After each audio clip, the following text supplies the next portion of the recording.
menjelang siang ya. Udah ngantuk, udah apa ya. Jumpa lagi deh ini Bu Rosita. Kali ini kita masuk ke kelas 12 ya. Paket C. Oke. Pertemuan ini adalah khusus untuk pembahasan TKA. TKA itu maksudnya adalah ada TKA wajib, ada TKA pilihan. TKA itu wajibnya adalah bahasa Indonesia, matematika, bahasa Inggris. Oke. Yang di sini kita pelajari TKA bahasa Indonesia difokuskan pada salah satu keterampilan membaca. Intinya itu adalah membaca. Oke, jangan malas membaca. Jadi membaca dipilih sebagai fokus karena merupakan keterampilan utama yang menjadi fondasi untuk terus belajar dan bekerja pada era teknologi. Kalau malas membaca, pemahaman kita pasti akan kurang, logika kita tidak jalan. Itu dia intinya. Oke, jangan malas membaca intinya. Nah, keterampilan yang di sini lebih ke membaca dan pemahaman teks. Jadi nanti di soal bisa jadi disajikan soal-soalnya atau bacaannya panjang lebar. Itu harus sabar baca dari awal sampai akhir. Terus baca, jangan lupa baca perintah soalnya apa gitu. Oke. Bisa kita kasih gambaran tentang kisi-kisinya adalah yang pertama itu mengidentifikasi informasi tersurat. Nah, apa itu? Yang tersurat. Tersurat itu berarti yang tertulis di dalam bacaan tersebut. Yang tertulis berarti informasi yang secara langsung disebutkan dalam teks tersebut. Contoh, ini contohnya dalam kalimat, tapi nanti di soal bisa jadi bentuknya adalah sebuah pernyataan panjang ya. Tapi harus sabar membaca. Nah, di sini contohnya adalah Rudi berangkat ke sekolah pukul 06.30 setiap hari. Jadi informasi tersuratnya adalah Rudi itu berangkat ke sekolahnya setiap hari pada pukul 6.30 agar tidak terlambat. Oke, itu dia. Itu adalah contoh informasi tersuratnya. Nah, cara melatih, bagaimana cara melatih kita untuk mencari atau menemukan informasi tersurat tersebut? Kita harus baca dulu teks dengan cermat. Nah, ini walaupun panjang lebar harus baca dengan cermat. Terus temukan kata kunci yang menjawab pertanyaan. Lebih ke adik Simba. Masih ingat tentang pelajaran adik Simba? Adik Simba itu adalah A-nya apa, D-nya apa, di mana, ya, K-nya kapan, ya, kapan. Terus si siapa. Terus apalagi M-nya mengapa, ya, banyak bagaimana. Makanya disingkat lebih gampang itu adik Simba. Oke, apa, di mana, kapan, siapa, mengapa, dan bagaimana. Itu lebih gampang dalam ingatan kita ya, adik Simba. Oke. Yang kedua adalah menyusun ulang, mengelompokkan, dan membuat ikhtisar. Nah, itu lebih ke kesimpulan. Ikhtisar itu adalah intisari ya. Untuk kesimpulan. Nah, tujuannya agar pembaca dapat memahami inti bacaan dan menyampaikan kembali isi teks tersebut dan bahasa atau kalimat sendiri.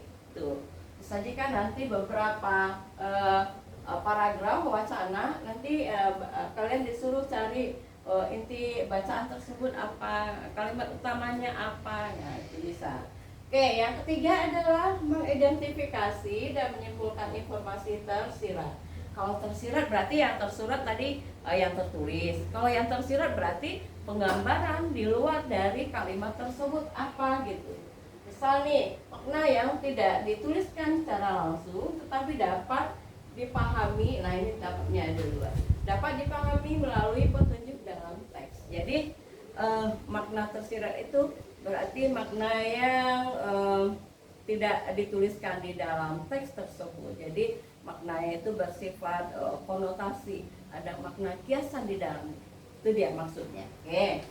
Itu yang ketiga. Yang keempat adalah menilai gagasan.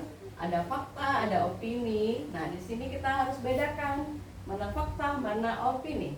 Fakta itu pernyataan yang dapat dibuktikan kebenarannya. Berarti dia nyata, ya.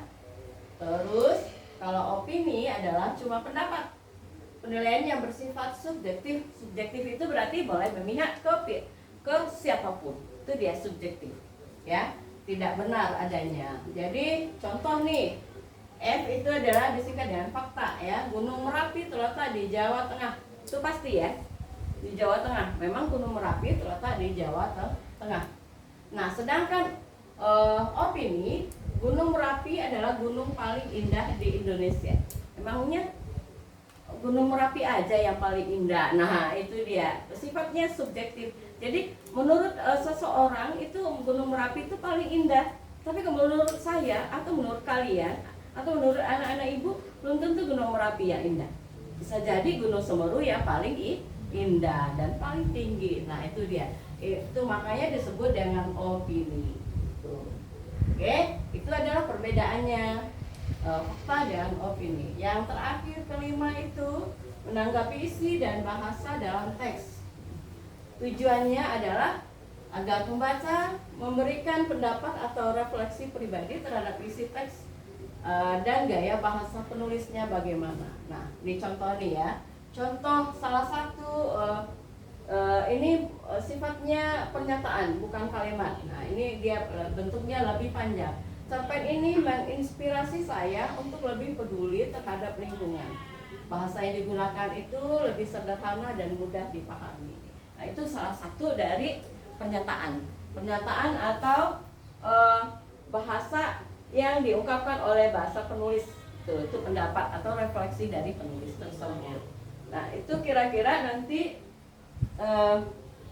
gambaran dari kisi-kisi dari soal TKA tersebut.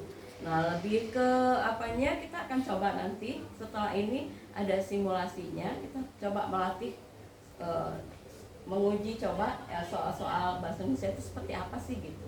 Oke, untuk pertemuan kali ini singkat padat jelas saja. Jadi kita lebih cepat saja. Sampai jumpa lagi pertemuan selanjutnya. Semoga nanti dalam menjawab soal-soal dalam ujian TKA lebih bagus nilainya, lebih ini ya bisa menjawab dengan cermat ya. Sampai jumpa lagi. Assalamualaikum warahmatullahi wabarakatuh. Selamat pagi, Indonesia.